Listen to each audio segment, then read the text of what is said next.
এই সমাজে কিছু মানুষ আছে, মুখে হাসি, ভেতরে হিসাব, face smile but mind plan. সামনে খুব ক্লোজ হয়ে আসে, বলে I am always with you, but time change হলেই তারাই ফার্স্ট দূরে সরে যায়।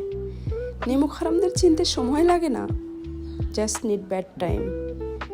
তখনই রিয়েল ফেস দেখা যায়। গুড টাইম সবাই পাশে থাকে, ব্যাড টাইম বোঝা যায় who is real, who is fake. সবচেয়ে কষ্ট লাগে শত্রুর জন্য না, কষ্ট লাগে সেই মানুষগুলোর জন্য যাদের আমি একদিন আপন ভেবেছিলাম। তাই এখন সিম্পল রুল, ট্রাস্টলেস, অবজার্ভ মোর। সবাইকে নিজের মনে জায়গা দিও না, রেসপেক্ট দাও, বাট ব্লাইন্ড ট্রাস্ট করো না। কারণ রিয়েলিটি হলো everyone is not your friend and not every smell is real.